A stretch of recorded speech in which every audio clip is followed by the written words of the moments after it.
नमस्कार, आदाब, सत श्री अकाल मेरे प्यारे बंधुओं। मैं जेके और एक बार फिर से इस चैनल पे आपका स्वागत है। और बड़ों को मेरा प्रणाम और छोटों को मेरा स्नेह भरा प्यार। इसी के साथ करते हैं आज की क्लास का शुरुआत। मोटिवेशन के साथ करते हैं शुरुआत। मंजिलें क्या है, रास्ते क्या है, हौसला हो तो फासला क्या है, आंधियों के विरुद्ध चलने का ये समय है, समय बदलने का। तू चलेगा तो चल पड़ेंगे सब, अपने कदमों को रोकता क्या है। मंजिलें क्या है, रास्ता क्या है, हौसला हो तो फासला क्या है। ये हौसला बनाए रखना है, ठीक है। चलिए इसी के साथ करते हैं। कल मैंने आप लोगों को पढ़ाया था रियल नंबर, प्राइम फैक्टर और यूक्लिड पार्टीशन, ठीक है। और बताया था कि 1.1 आपको बनाना है और एक और है जो अब बन जाएगा आप लोगों से, एक्सरसाइज 1.2, ठीक है। ये भी बनाना है आप लोगों को। और पीडीएफ भी पिछले क्लास मैंने दे दिया है इस चैप्टर का, और हिंदी इंग्लिश दोनों में,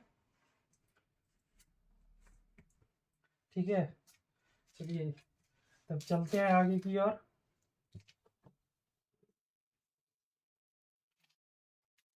आगे आज का क्लास बहुत ही खास होने वाला है।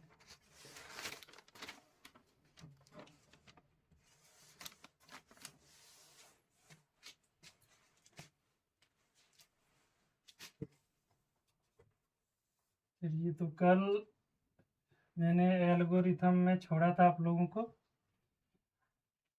थोड़ी और जानकारी मैं इसके बारे में दे देता हूँ कंपटीशन एग्जाम वालों के लिए, बड़े बड़े कंपटीशन एग्जाम वालों के लिए। ऐसे नहीं कि जिसमें बेसिक चीज नहीं, जिसमें आपकी मानसिक क्षमता को जांचने वाला, जैसे इंटरव्यू है, कुछ और है। जैसे यूपीएससी का इंटरव्यू होता है, एसएसबी का इंटरव्यू होता है, कई प्रकार के इंटरव्यूज होते हैं। उसमें शायद अगर यदि आप मैथ बैकग्राउंड से हैं तो आप लोगों को ये इंफॉर्मेशन ध्यान में नहीं लेकिन ख्याल में रखना चाहिए, ठीक है। चलिए तो एल्गोरिदम जो है, एल्गोरिथम, इसका ये विधि को किसने खोजा, find who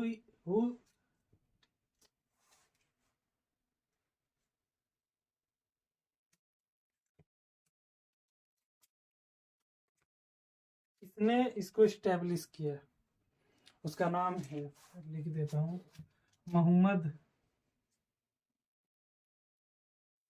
Mohammad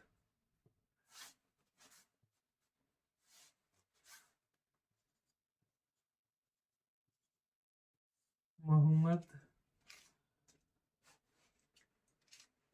ibn.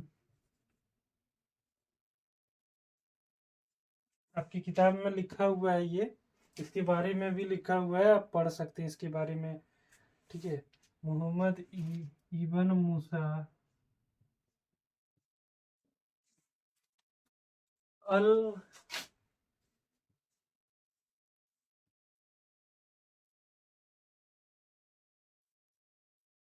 ख्वारिज़मी।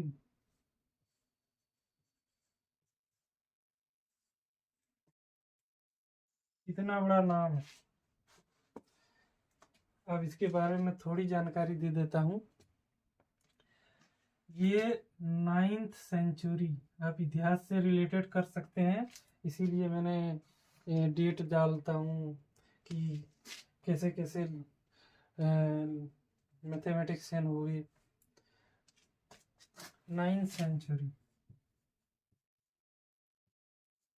9th century, 9वीं शतक का पर्शियन मैथमेटिशियन था।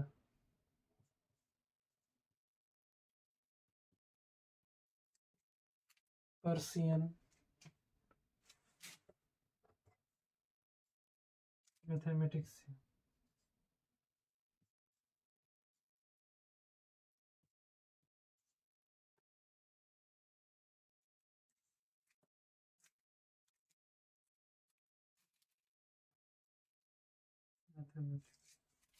ठीक है, इसके बता दूं जन्म और मरण है इसका 1780 से 850 ईस्वी तक।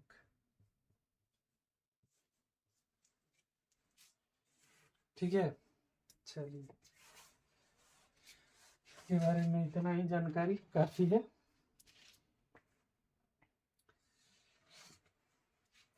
तो सबसे पहले मैं क्लास स्टार्ट करता हूँ। डाउट आपका डाउट लास्ट में लिया जाएगा। ठीक है,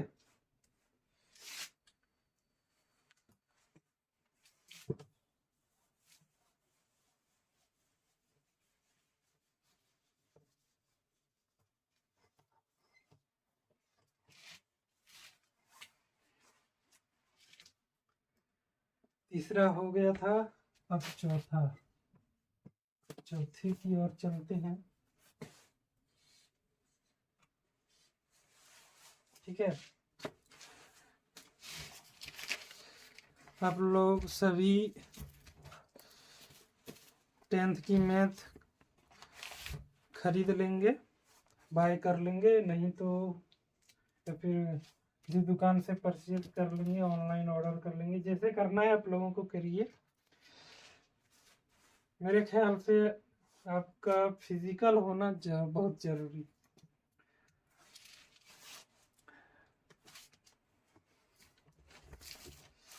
बुक भी लेना है, और नहीं तो मैं पीडीएफ बुक का पीडीएफ भी देता रहूँगा class by class, Hindi English दोनों में, उससे भी काम चल जाएगा आप लोगों का।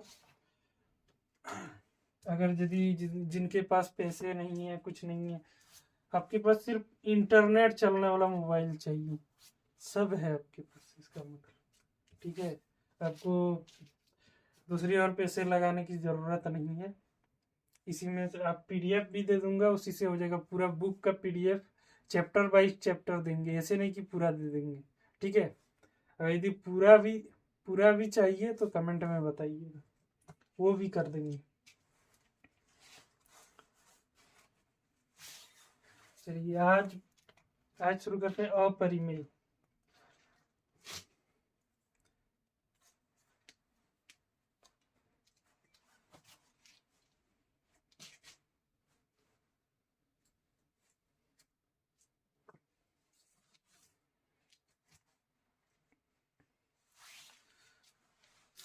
आज शुरू करते हैं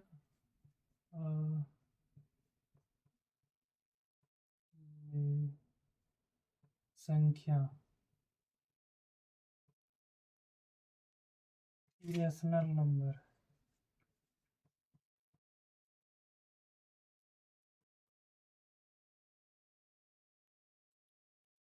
इरेशनल नंबर,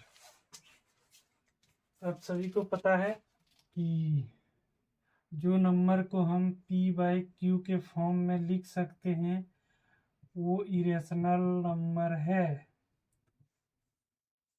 ठीक है, और जिसको जिसको p/q के फॉर्म में नहीं लिख सकते हैं वो इरेशनल नंबर है। अब बताएंगे, जैसे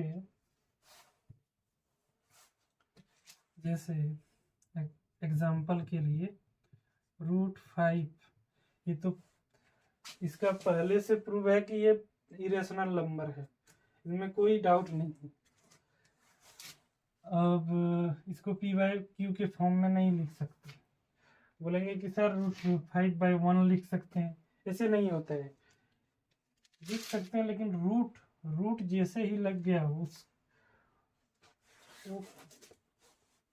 वो परिमेय नहीं हो सकता। ठीक है, पाई है, इसे उदाहरण मैंने दिया था। ठीक है, और परिमेय जो है वो P/Q के फॉर्म में लिख सकते हैं, ठीक है। P/Q के फॉर्म में लिख सकते हैं, इसको बोलेंगे रेशनल नंबर, ठीक है। Where Q is equal to not zero, Q zero नहीं होना चाहिए, नहीं तो क्या हो जाएगा, इनफाइनाइट हो जाएगा, ठीक है। यहाँ भी Q जीरो नहीं होना चाहिए, अब यदि Q हम जीरो कर देंगे ये भी इनफाइनाइट हो जाएगा, ठीक है। चलिए इस पर एक क्वेश्चन आएगा आप लोगों को, वेरी वेरी इंपॉर्टेंट, ठीक है, एग्जाम में आने वाला।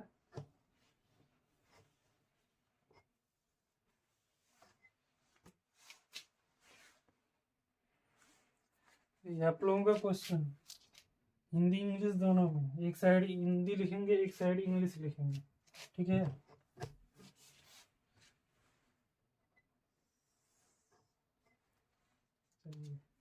ये दो भागों में मैंने बांट दिया, जिसको हिंदी लिखना होगा वो हिंदी लिखेंगे, जिनको इंग्लिश लिखना होगा वो इंग्लिश लिखेंगे, ठीक है। सबसे पहला क्वेश्चन आप लोगों का होगा, मैं जो बताने वाला हूँ वो √5 इज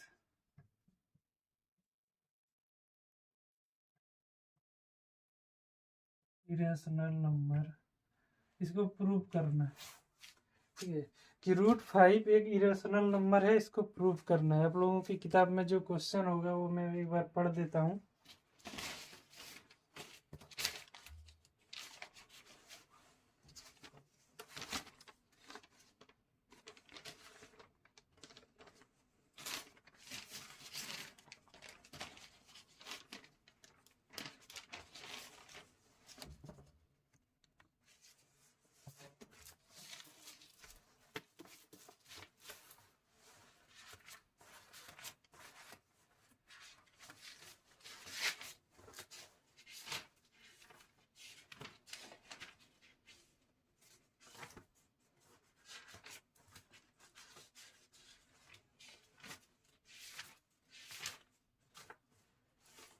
है, सिद्ध कीजिए कि √5 एक परिमेय संख्या है, prove that √5 is a irrational number, ठीक है।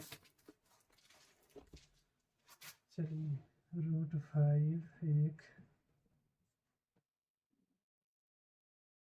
परिमेय नहीं अपरिमेय संख्या, सॉरी अपरिमेय संख्या, सिद्ध कीजिए कि √5 एक अपरिमेय संख्या है।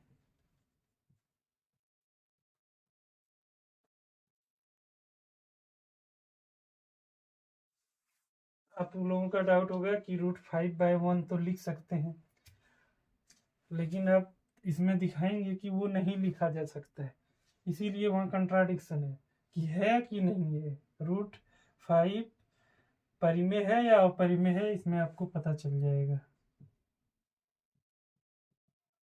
ठीक है। चलिए क्वेश्चन आपका ये है,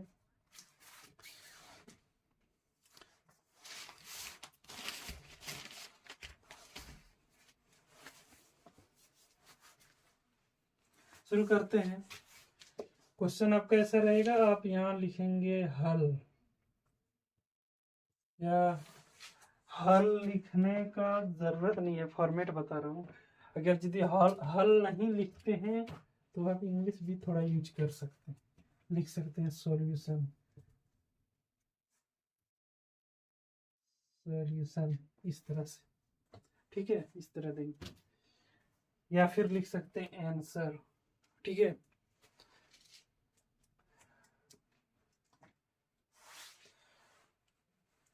क्योंकि हिंदी जो रखते हैं वो दोनों मिला के लिख सकते हैं, कोई दिक्कत वाली बात नहीं।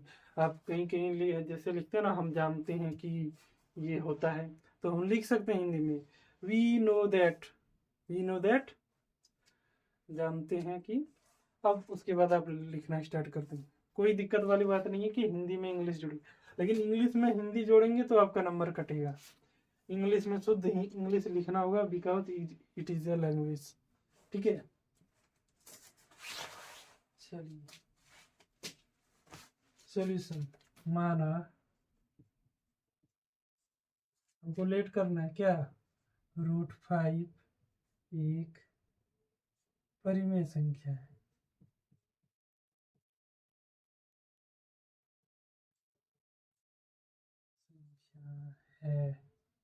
ठीक है, ये कर देंगे। √5 एक परिमेय संख्या है आपके हिसाब से। मैंने अभी बताया p/q के फॉर्म में लिख सकते हैं या नहीं लिख सकते हैं, दोनों बताए, दोनों कंडीशन बताए। आपको डाउट है कि ये क्या है, परिमेय है कि अपरिमेय है, तो मैंने मान लिया हम लोगों के हिसाब से कि उस रूल के हिसाब से p/q के हिसाब से कि ये परिमेय संख्या है। चलिए, इसका मतलब क्या है, इसका मतलब हो जाएगा √5 इज इक्वल टू, हम p/q लिख सकते हैं, p/q के फॉर्म में लिख सकते हैं इसको, नीचे कुछ नहीं तो 1 है। ठीक है, ये लिख सकते हैं और इसको कर देंगे माना ब्रैकेट में, क्योंकि हम √5 इज इक्वल टू लिखे, इसीलिए इसको लिखे माना √5 इज इक्वल टू p/q, जहाँ p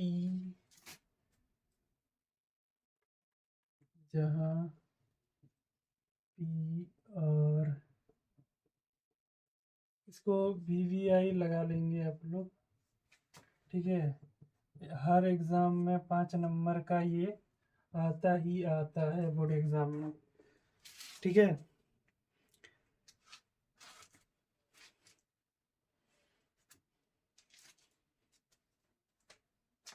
p और q सअभाज्य है, को प्राइम नंबर सअभाज्य है। ठीक है, सअभाज्य। अब सअभाज्य क्या है, ये तो डाउट है, ये बताया भी नहीं मैंने। चलिए उसको भी बताते, थोड़ा रफ करेंगे। यहाँ ये आप पीछे साइड लिखेंगे कहीं और, इस जगह पे नहीं लिखना है। ठीक है, थोड़ा हम रफ का जगह ले लेते हैं, इतना सा बताते हैं आपको। सअभाज्य,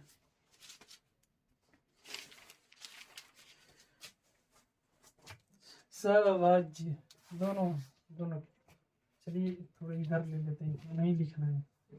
ठीक है, इंग्लिश वालों में कहीं रफ जगह, इंग्लिश वालों में नहीं लिखना है, ये रफ जगह में लिखना है।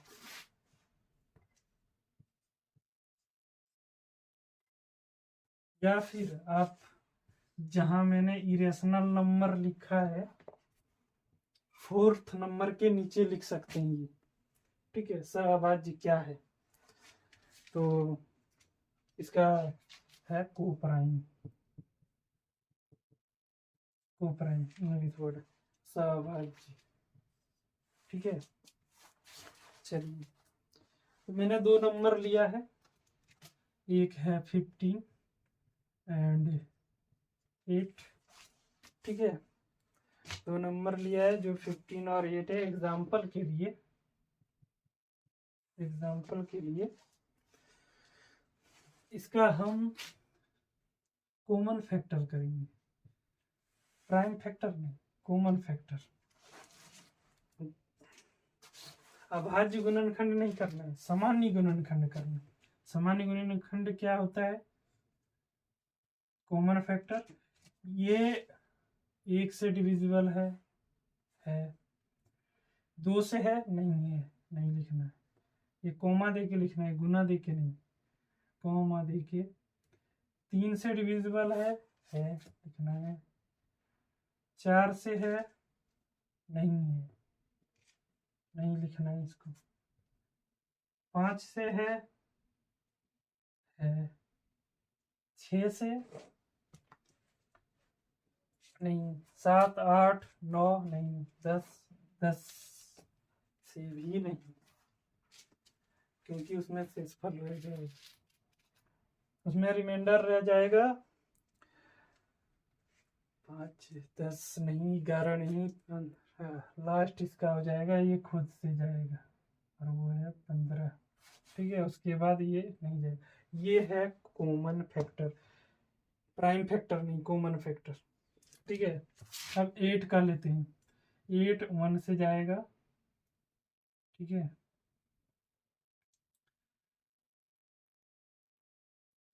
ये हो जाएगा 2, 2 से जाएगा, 3 से नहीं जाएगा, 4 से जाएगा, 5 6 से नहीं, स्वयं 8 से जाएगा, ये बस इतना ही जाएगा। अब सबसे पहले अब यहाँ मिल क्या रहा है 1, ये तो सब में कॉमन है, इसी को कहते हैं कॉमन फैक्टर। ये तो कॉमन है, 1 इज ए कॉमन फैक्टर, ना कि ये बाद बाकी इसमें कोई भी मैच नहीं हो रहा है। अगर यदि कोई कॉमन इसका नहीं निकल रहा है, इसका मतलब है कि ये दो नंबर जो है, ये दो पेयर 8 और 15, इसको प्राइम हम कह सकते हैं। ठीक है, इसको रफ में उतारेंगे आप, या फिर उस जगह पे जहां मैंने प्राइम नंबर और प्राइम नंबर बोलते हैं, इरेशनल नंबर और रेशनल नंबर बताया। ठीक है, और कॉमन फैक्टर भी समझ में आ गया। अभी यूज होगा कॉमन फैक्टर गुणनखंड, सामान्य गुणनखंड है। ठीक है, ये भी इसमें यूज होगा, ये और ये। ठीक है, चलिए हटाते हैं इसको।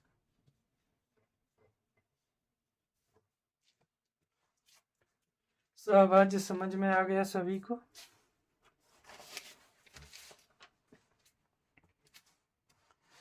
अब यहाँ सॉल्यूशन करेंगे, इसीलिए क्रॉस मल्टीप्लिकेशन, कोना कोनी गुना करेंगे। √5Q is equal to P लिख सकते हैं इस तरह से गुना करके। मैथ तो इतना आता होगा सभी को। ठीक है, तो इसको हम आप जैसे लिख सकते हैं, इधर भी लिख सकते हैं, इसको हम इधर से लेते हैं। ठीक है, मैंने दोनों कंडीशन दिखा दी, या तो ये इधर से लिख सकते हैं, ये इधर से, बात बराबर है। आप नाक सीधे तरह से छुए या घुमा के छुए, बात एक ही है कि आप जहाँ डेस्टिनेशन कहाँ है, नाक। ठीक है, तो हम इसको लेते हैं। ठीक है, इसीलिए P is equal to √5Q। ठीक है, चलिए अब यहाँ लिखेंगे दोनों तरफ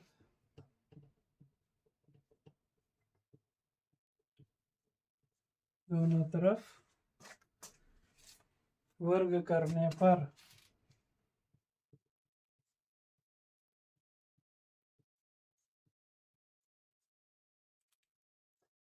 P स्क्वायर इक्वल टू √5 का होल स्क्वायर। ठीक है, कुछ इस तरह यही होगा। नेक्स्ट हो जाएगा, इसको हल करेंगे, इसीलिए P is equal to P square is equal to 5Q square, ये लिख सकते हैं। इसको हम समीकरण 1 मानेंगे, समीकरण नंबर 1। ठीक है, अब इसको ये आप लोगों को समझाने के लिए यहाँ पे मैं लिखूंगा, आपको लिखना नहीं है। ठीक है, या फिर आप समझने के लिए उस जगह लिख सकते हैं, इसके जगह उसके नीचे समझने के लिए वो ब्रैकेट इस तरह बना के आप लिख सकते हैं, क्योंकि बाद में यदि समझ में नहीं आए तो देख सकते हैं कि कहाँ समझ ये क्या है नहीं है, तो लिख सकते हैं जिस तरह मैं लिख रहा हूँ। ठीक है, नहीं तो आप थोड़ा तेज तरार हैं तो चलेगा, नहीं भी लिखेंगे, समझना जरूरी है।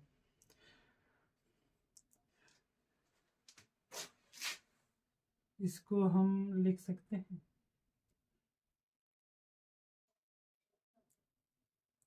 1 is equal to 5q² / p² और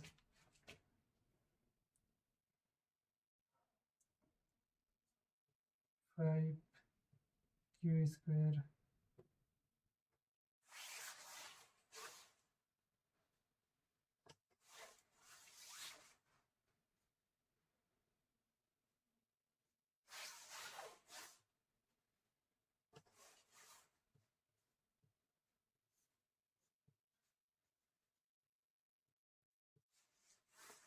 ये लिख सकते हैं इसको, इस समीकरण को इस फॉर्म में लिख सकते हैं।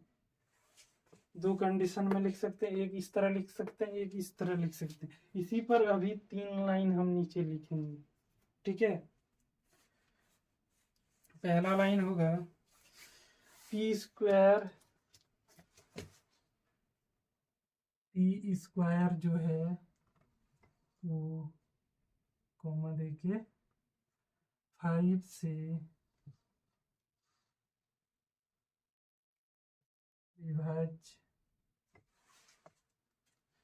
विभाज्य है।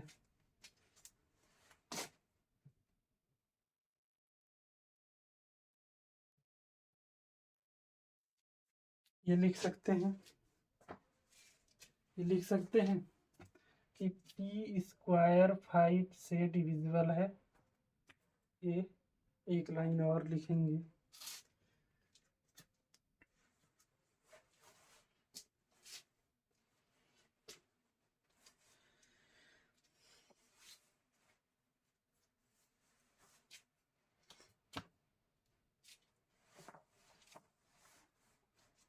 एक लाइन और लिखेंगे।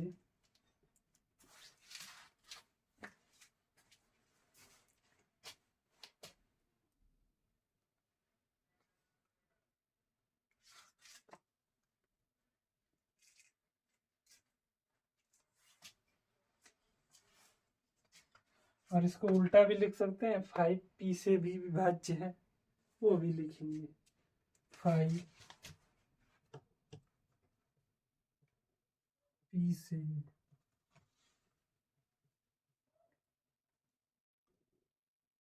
विभाज्य है कि नहीं। ये दो कंडीशन लिख लिया, ठीक है। चलिए, और एक है, अगर यदि 5p से विभाज्य है, 5p से विभाज्य है, इसका मतलब सीधा है 5p का गुणनखंड है, मतलब ये 5 इसका ही गुणनखंड है, कॉमन फैक्टर है कि नहीं। इस कंडीशन से यदि आप सहमत हैं तब हम कह सकते हैं कि 5p का कॉमन फैक्टर है, 5p का कॉमन फैक्टर है, तो वो भी लिखेंगे। इस तरफ मिटा रहे हैं, नीचे ऊपर में लिखेंगे हम, ठीक है। चलिए, तीसरा लाइन क्या होगा, 5p का गुणनखंड है, यदि आप इस सेंटेंस से सहमत हैं तो, ठीक है।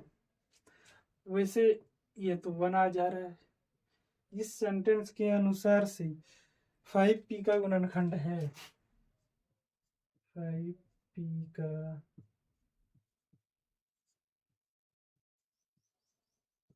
गुणनखंड है, ठीक है, कॉमन फैक्टर। तीसरी लाइन हो गया। अब हम क्या करेंगे कि अब हमको दिखाना है, आपको हम प्रूव करना है कि परिमेय संख्या है, अपरिमेय संख्या है, क्या है। p इज इक्वल टू, अब यहाँ हम मानेंगे p तो कोई नंबर ही होगा तब ना 5 से डिविजिबल है, p कोई नंबर है तब ना गुणनखंड है, मान रहे हैं कि कॉमन फैक्टर तभी होगा जब इस कहने का मतलब है 5 p से डिविजिबल होगा, 1 से होगा और सेम 5 से होगा। ठीक है, 5, 1 और p, इसका मतलब क्या है कि ये p का मतलब सीधा है, उसके बाद कहीं से डिविजिबल नहीं होने वाला। इसका सीधा मतलब है कि ये 5 से ही डिविजिबल होने वाला। इंग्लिश वाले भी देखेंगे, इसमें सिर्फ इंग्लिश लिखेंगे हम, थोड़ा ये सब फिर से नहीं बताएंगे, ये सब बता देंगे ये सब। ठीक है, चलिए p इज इक्वल 1 और इसका मतलब क्या है, यहाँ स्वयं ये 5 से ही जाएगा और किसी से नहीं, इसीलिए p is equal to 5c माना, कंसीडर करेंगे इसको। ठीक है, चलिए, और 5c माना, हो गया। इस वैल्यू को इक्वेशन 1 में हम रखेंगे। Put the value in equation 1, p का मान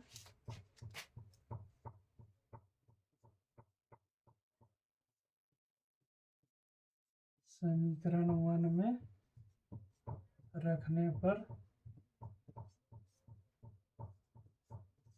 हम पाते हैं क्या, रखेंगे p, समीकरण 1 क्या है पहले लिख लेंगे, p is equal to p square equal to 5q square समीकरण 1 है कि नहीं। चलिए आगे बढ़ते हैं, आराम से मस्ती में पढ़ना है। ठीक है, कोई दिक्कत वाली जहाँ समझ में ना आए तो दोबारा पूछ लेंगे, पूछ लीजिए जहाँ भी समझ में नहीं आ रहा हो। इक्वेशन 1 में p का मान बिठाएंगे, 5p के जगह 5c whole square equal to 5q का स्क्वायर। ठीक है, चलिए ठीक है, अब इसको हल करेंगे, इसीलिए 25 25 c square is equal to 5q square, इसीलिए 25c square by 5 is equal to q square.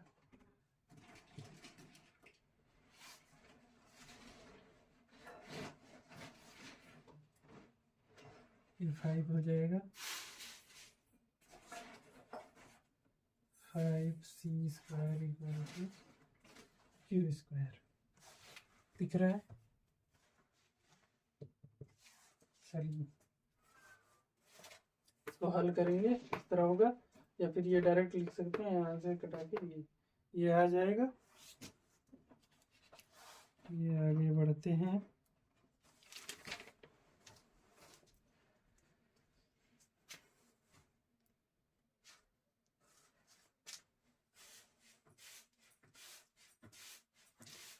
अब यहाँ हम क्या लिख सकते हैं, अब एक और इक्वेशन आ गया, अब इक्वेशन नहीं लेना है, अब फाइनल रिजल्ट आ गया। फिर यहाँ से एक बॉक्स बनाएंगे समझने के लिए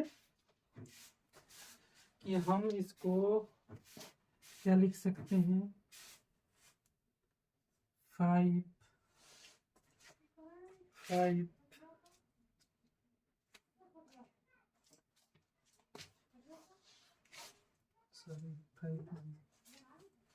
c स्क्वायर इक्वल टू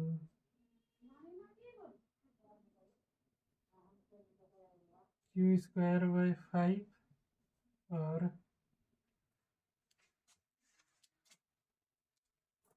और क्या लिख सकते हैं,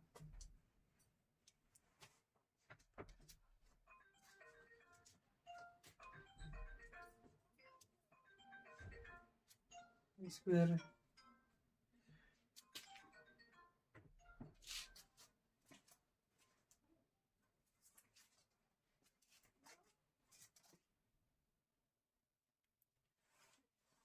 एक ही कंडीशन होगा, इसमें एक ही कंडीशन होगा। क्यों? क्योंकि पी जिसको हमने माना है वो 5C, इसका मतलब ये कट जाएगा, ये कुछ भी बचेगा तो 1 आएगा। ठीक है, इसीलिए ये C² ही रहेगा।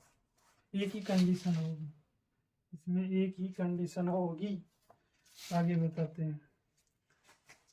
फिर से हम इस कंडीशन के आधार से 3 सेंटेंस लिख सकते हैं कि नहीं?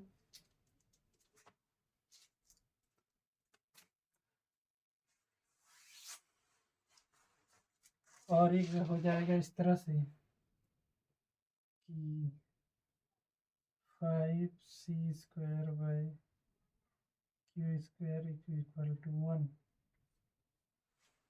ठीक है, एक ये भी लिख सकते हैं, ये भी लिख सकते हैं।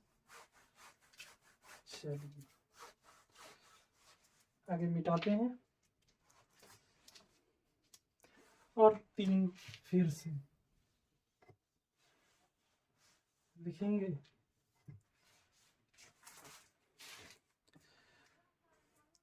Q² 5 से विभाज्य है, Q² 5 से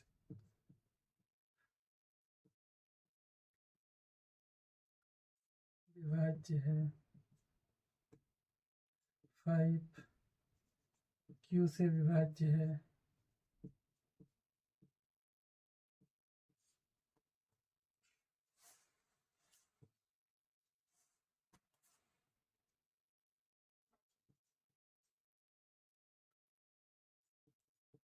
फाइव Q का गुणनखंड है।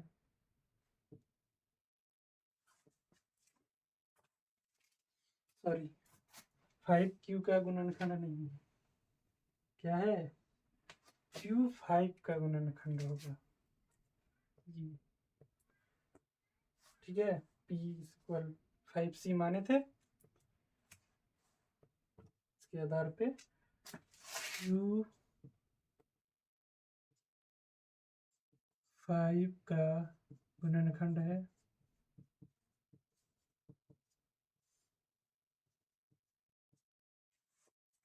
बराबर। अब यहाँ P5Q, ये 3 चीजों पे चर्चा हुआ। अब ये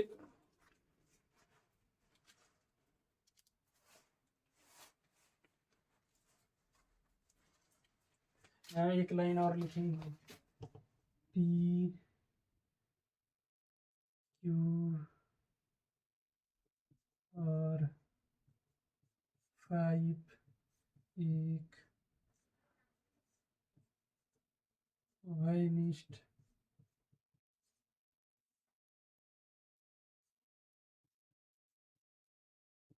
गुणनखंड है,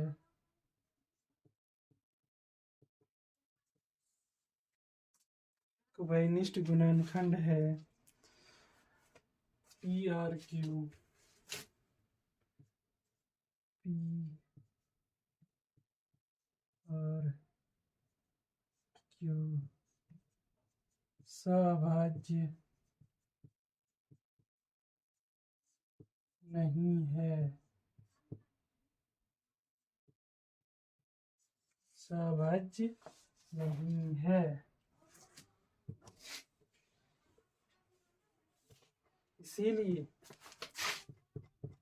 √5 एक अपरिमेय संख्या है।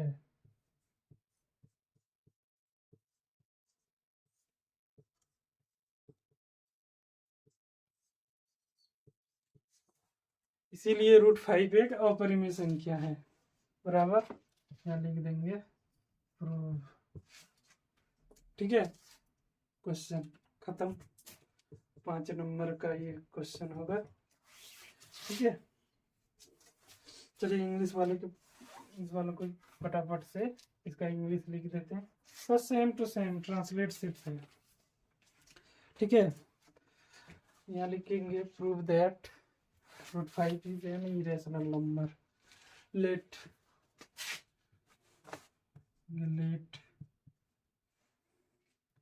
√5 is rational number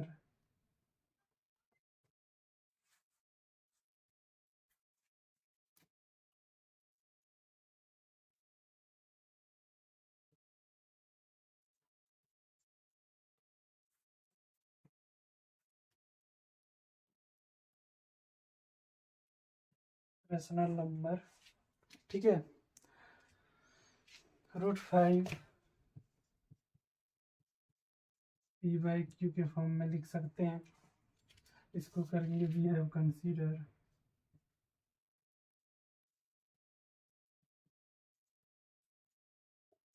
कंसीडर्ड, ठीक है।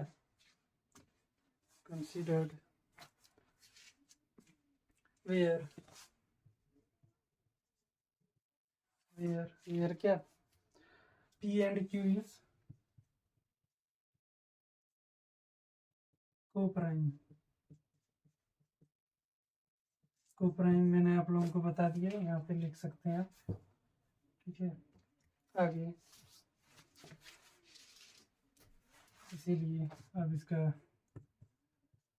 क्रॉस मल्टीप्लिकेशन √5q, ठीक है। आगे नेक्स्ट स्क्वायरिंग बोथ साइड्स,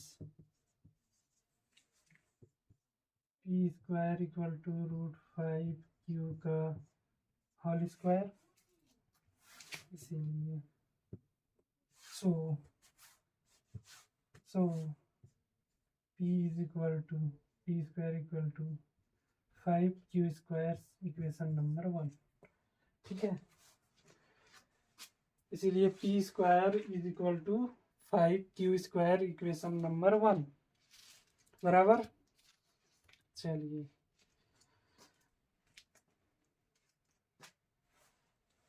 इसके आधार पे हम एक और बॉक्स बनाएंगे समझने के लिए, टू अंडरस्टैंड, ठीक है। अंडरस्टैंडिंग के लिए क्या करेंगे, यहाँ पे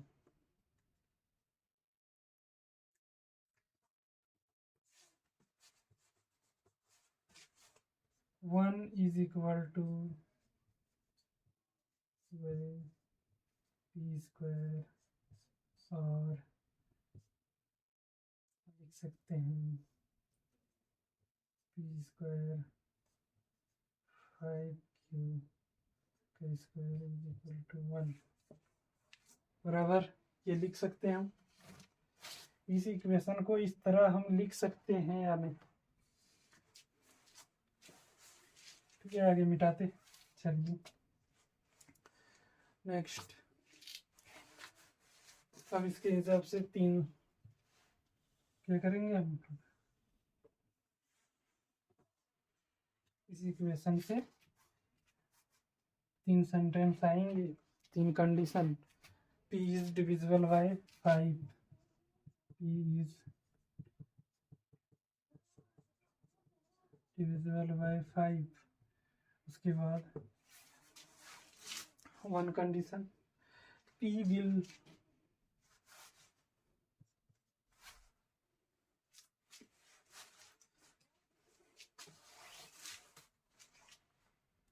एक क्या बोलते हैं, थोड़ा सा यहाँ गड़बड़ है।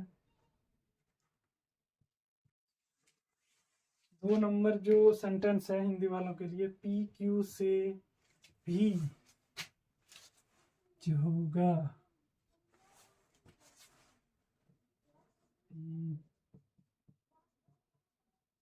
विभाज्य होगा, ठीक है। इसके हिसाब से ये भी विभाज्य होगा, ये कंडीशन है, ठीक है। इस तरह कंडीशन होगा, इसमें थोड़ी गलती हो गई थी।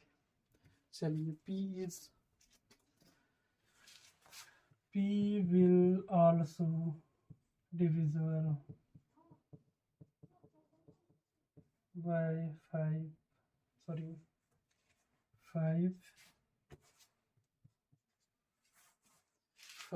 will also divisible by p, ठीक है। इसीलिए 5 is a factor, 5 is a factor of p, लिख सकते हैं इसको। चलिए अब यहाँ करेंगे उसी तरह अगर यदि p 5 फैक्टर है, इसका मतलब सीधा सा है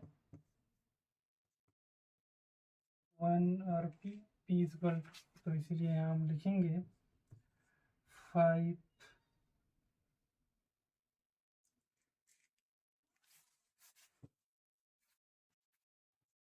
p is equal to 5c considered, मानेंगे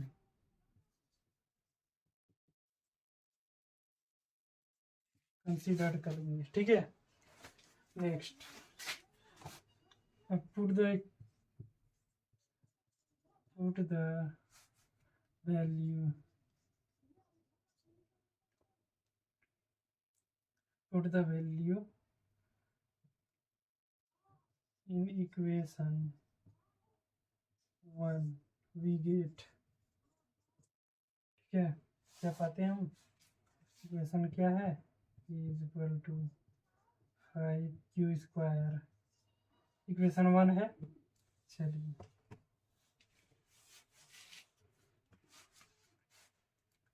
इसके जगह पर 5c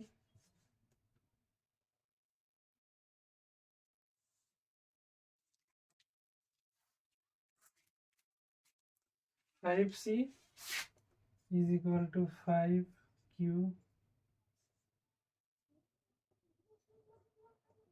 ये next 25c square equal to 5q square, 5 से cancel out 5, so 5c square is equal to q square, ठीक है। अब इसमें भी कंडीशन लिख सकते हैं, कंडीशन होगा कि नहीं, 2 कंडीशन, क्या क्या, ये हो जाएगा c square is equal to q square by 5, और इस कंसेप्ट के हिसाब से ही ये सब लाइन आती हैं, ठीक है, कंडीशन। और 1 is equal to 5c by q square, ये लिख सकते हैं, ये लिख सकते हैं कि नहीं, चलिए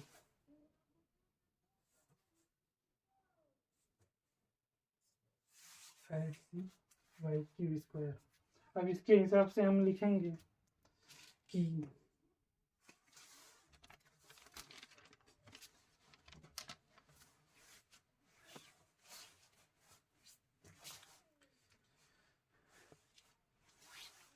क्या हो जाएगा, यहाँ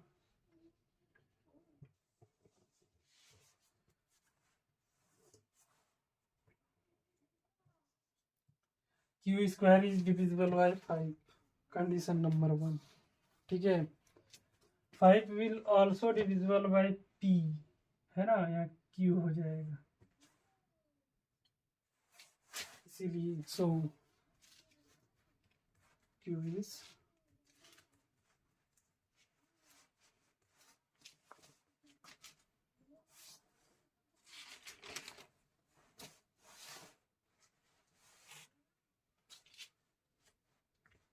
क्या हो जाएगा, q is factor of 5, q is factor of 5 हो जाएगा। उसके बाद एक लाइन लिखना है इसमें, क्या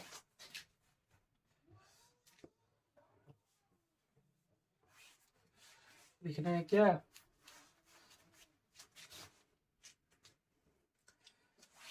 5p and q, 5pq is the common factor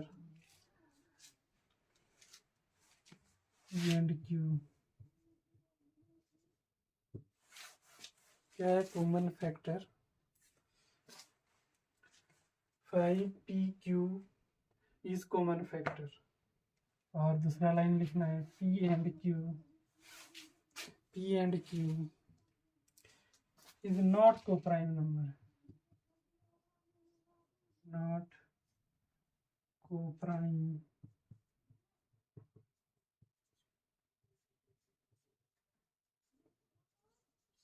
prime number, ठीक है। Okay, so √5 is irrational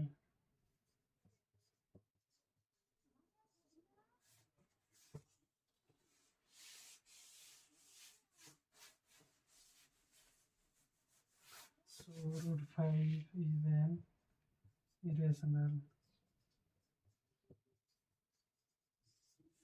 number, लिखेंगे प्रूव, बस यही है। चलिए आगे बढ़ते हैं, कुछ डाउट के साथ आगे बढ़ते हैं। डाउट ले लेते हैं 1.1 का डाउट, शायद आप लोगों से नहीं बना होगा। 2, 3, 4 ये सब नहीं बना होगा, तो मैं उन सभी को बनूँ।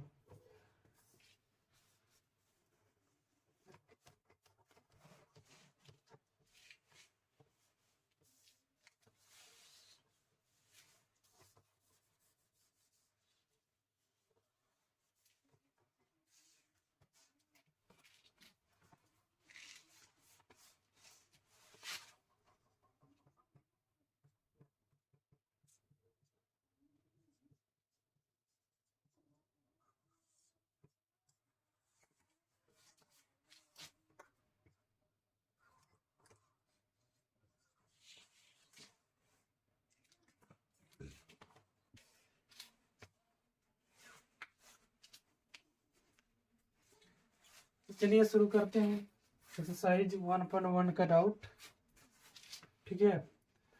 2 नंबर ले लेते हैं पहले, शायद आपसे नहीं बना हो,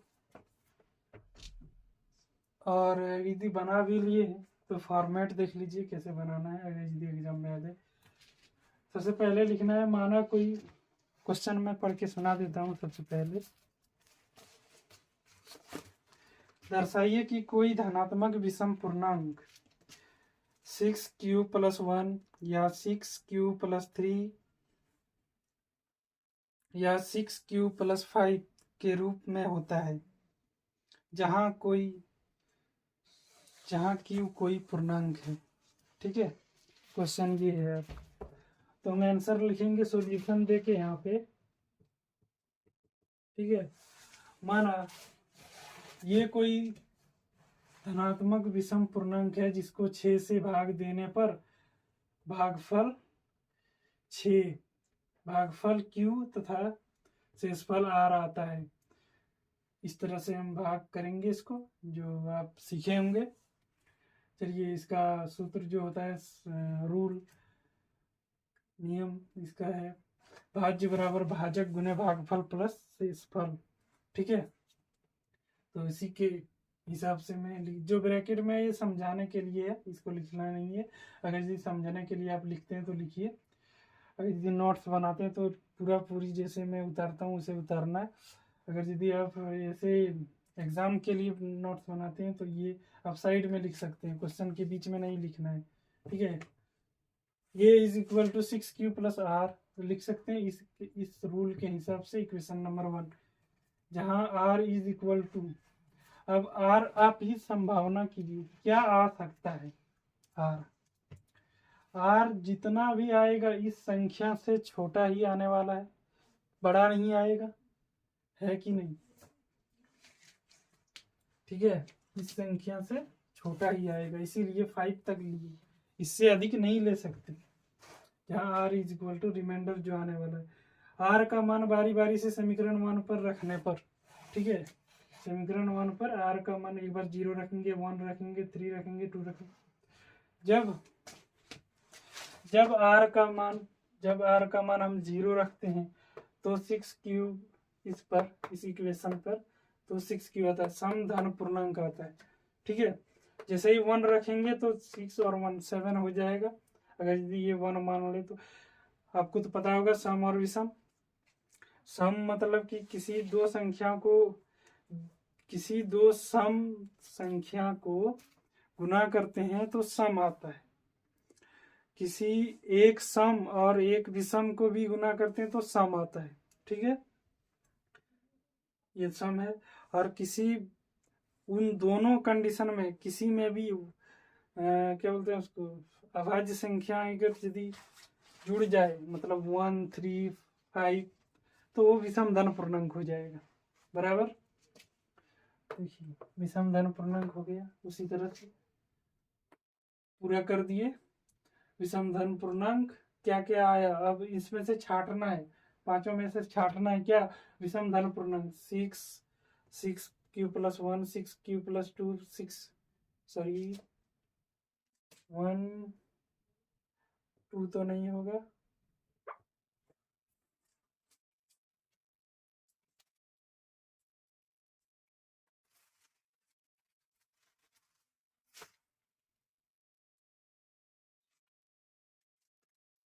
1 3 और 5 होगा। ठीक है, देख लीजिए कोई भी धनात्मक पूर्णांक q, अब इसीलिए लिख सकते हैं डायरेक्ट जो मुझे क्वेश्चन में कहा गया था, कोई भी धनात्मक पूर्णांक 6 1 + q या 6q+2 या 6q+3 के रूप में होता है आंसर। ठीक है, और ध्यान रखने वाली बात, ऐसा क्वेश्चन हो तो अगर यदि 5 तक पूछा है तो आप जब मानेंगे पूर्णांक तो 6 लेंगे। अगर यदि 7 तक अगर यदि आपसे पूछा गया तो 8 लेंगे, 8 से। ठीक है, ये वाला ध्यान में रखने वाली बात है। चलिए इसका इंग्लिश फट से ट्रांसलेट कर देता हूँ, समझ गए होंगे आप लोग भी, फिर भी चलिए।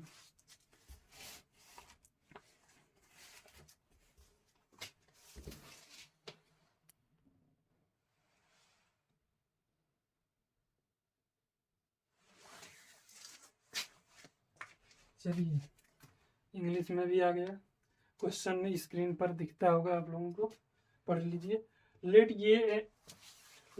ये is any positive integer which is divided by 6, remainder comes out q। जैसे देख सकते हैं जो मैंने लिखा वो यहाँ पे। ठीक है, अब इसका जो आप लोग फार्मूला जानते होंगे, dividend is equal to divisor into quotient plus remainder. Okay, ये is equal to 6q+r, equation number 1।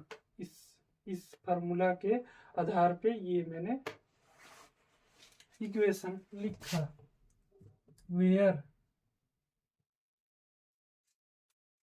r is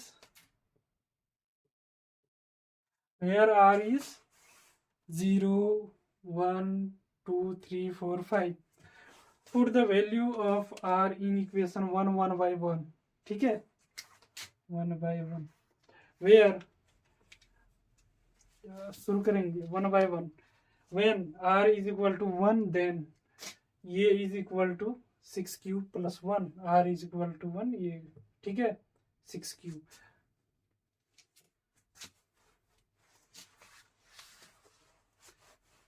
when r is equal to 1 then ये is equal to 6q is equal to 1, 0 is equal to 6q। हो जाएगा even positive, even positive integer. when r is equal to 1 then q plus 6q+1 is odd positive integer। when r is equal to 2 then ये is equal to even positive. Odd फिर से 3 रखेंगे, 4 रखेंगे, क्या हो जाएगा इवन, फिर odd positive integer. अब यहाँ लिखेंगे ऑड पॉजिटिव नंबर्स को निकालेंगे इनसे, और यह 6q+1, 6q+3, 6q+5, then so any positive integer is format of answer. ठीक है, चलिए क्वेश्चन नंबर 3 पढ़ते हैं। ठीक है,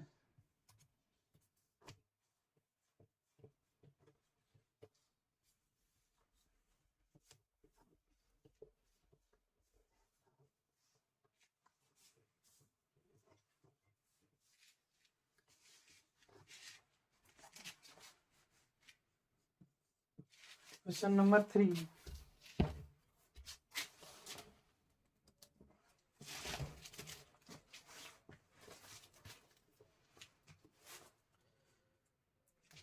लिखा है, देखिएगा हिंदी इंग्लिश दोनों में। ठीक है, किसी परेड में 616 सदस्यों वाली एक सेना आर्मी की टुकड़ी को 12 सदस्यों वाले एक आर्मी बैंड के पीछे मार्च करना है, जोड़ना है। ठीक है, दोनों समूह को समान संख्या वाले स्तंभों में मार्च करना है। ठीक है, उन स्तंभों की अधिकतम संख्या क्या है जिनमें वे मार्च कर सकते हैं। ठीक है, देखने में तो बहुत बड़ा क्वेश्चन लग रहा है। अब तो आप लोग शायद बनाएंगे होंगे, लेकिन ये सब हलवा है, कुछ नहीं है। देखिए कैसे। अब डायरेक्ट यहाँ क्या करेंगे, 23 बोला गया है कि 32 सदस्य है, 616 आर्मी वाले सदस्यों वाले आर्मी कैंप में। ठीक है, 616। और बोल इसका जो क्वेश्चन पूछा है, उन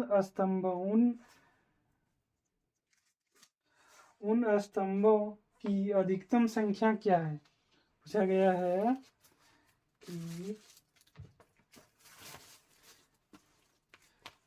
which is the highest number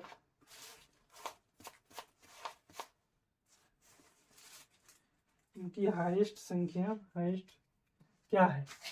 तो 616 हम डिवाइड करेंगे तो एक एक संख्या निकलेगी जिसमें एक स्तंभ की, एक रेजिमेंट में उसका जो कैंप है उसमें एक लाइन में, एक स्तंभ में एक लाइन है, उसमें एक लाइन का निकलेगा जब हम डिवाइड कर देंगे ये वाला। तो ये तो डिवाइड करेंगे, ये जाएगा 6 4 4 दूनी 8, नहीं 8 दूनी 16, 8 घर से तो 8 8 दूनी 16, 8 24, 8 24, 1 25।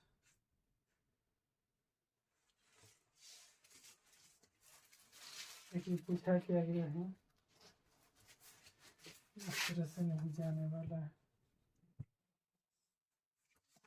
क्वेश्चन में बोला गया है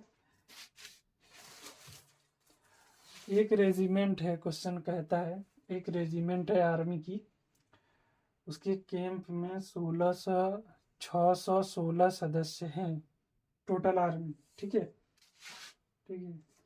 और वो रेजिमेंट क्या करता है कि दूसरे रेजिमेंट में जाता है और 32 सदस्यों की आर्मी वाले स्तंभ में, मतलब 32 सदस्य उस रेजिमेंट में, एक लाइन में 32 आर्मी खड़े हैं, उसमें 16 ये आर्मी 1616 सदस्य को जोड़ेंगे।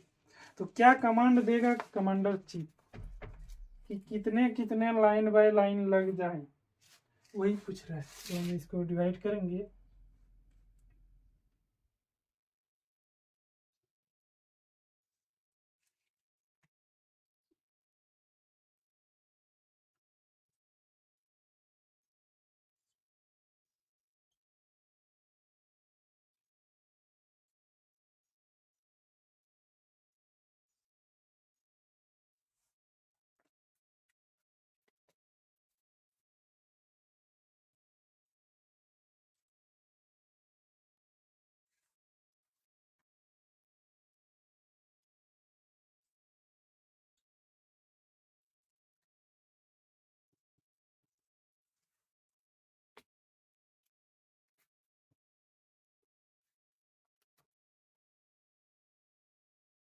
दोनों घर से देते हैं। 18 की 18 नहीं।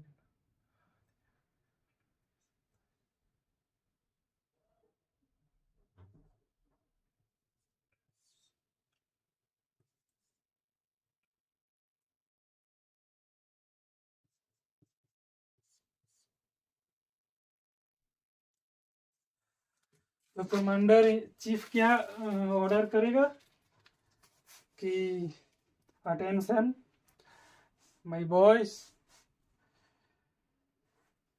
ये 8 आर्मी एक एक लाइन में लग जाए। ठीक है, ये ऑर्डर करेगा कमांडर। चलिए 3 नंबर बन गया। चौथा और पांचवा एक जैसे ही हैं, तो मैं एक बना देता हूँ चौथा।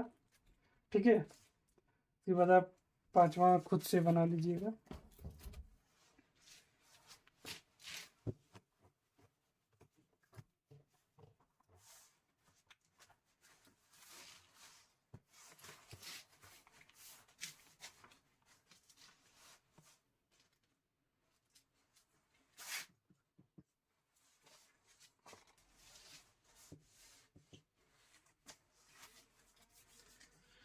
चलिए 4 नंबर हो गए।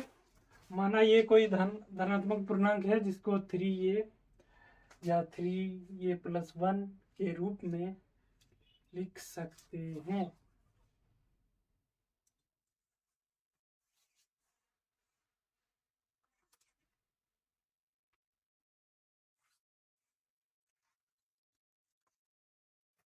लिख सकते हैं, क्या करेंगे, इसका स्क्वायर करेंगे और इस तरह लिखेंगे। 3m हो गया।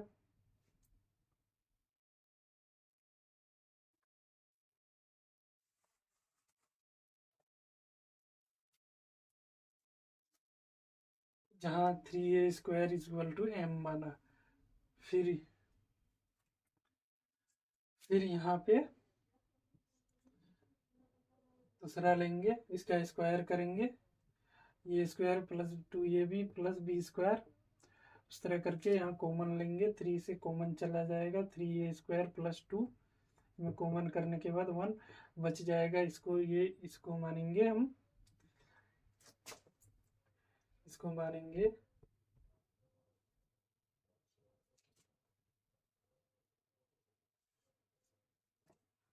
मानेंगे m, और यहाँ इस तरह लिख देंगे।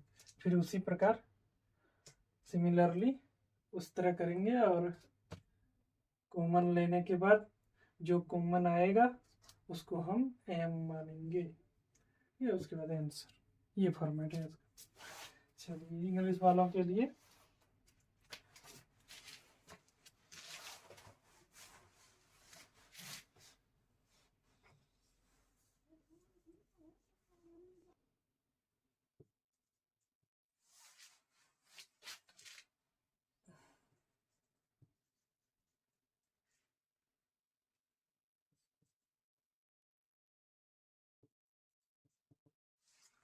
ठीक है।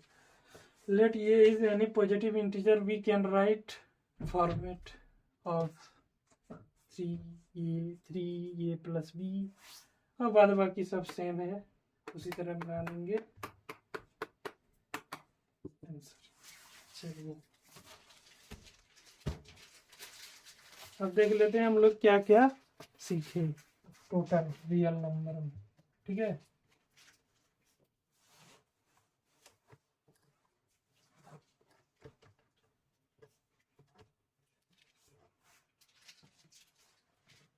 एक रियल नंबर,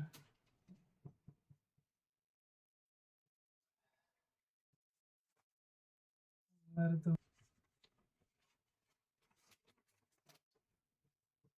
FUN,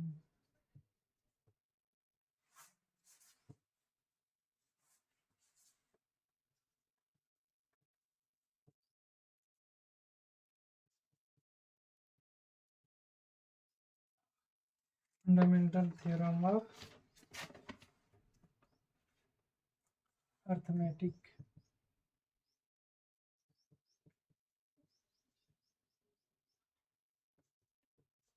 अर्थमेटिक ये वास्तविक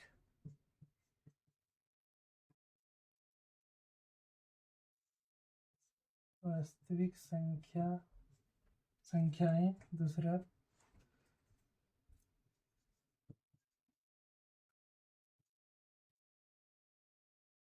अंकगणित का आधारभूत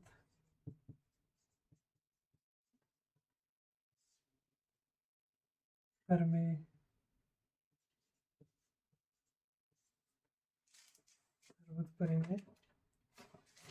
और तीसरा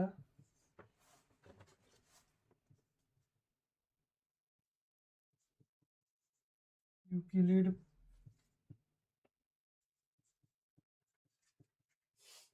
पार्टीशन एल्गोरिदम।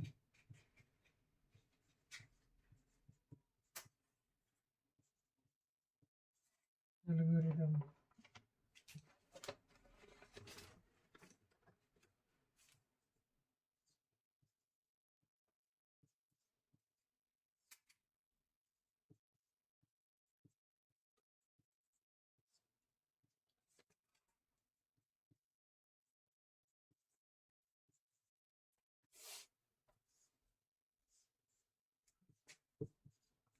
4 है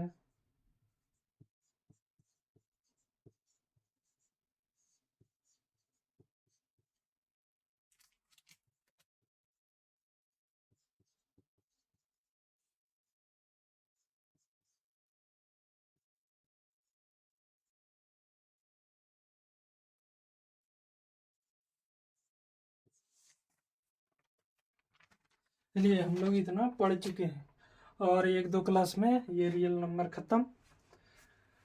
रियल नंबर वास्तविक संख्या फंडामेंटल थ्योरम ऑफ अर्थमेटिक अंकगणित का आधारभूत प्रमेय पढ़ चुके हैं। यूक्लिड पार्टीशन एल्गोरिदम, यूक्लिड विभाजन एल्गोरिथम और प्रमेय संख्या इरेशनल नंबर। ठीक है।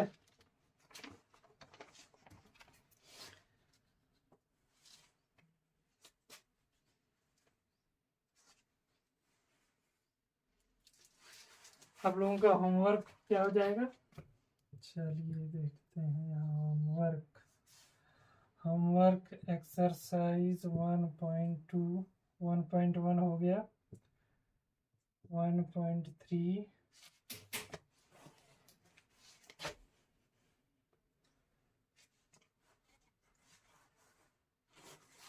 बस इतना है, आपको बनाना है। ठीक है, इसी के साथ जय श्री राम।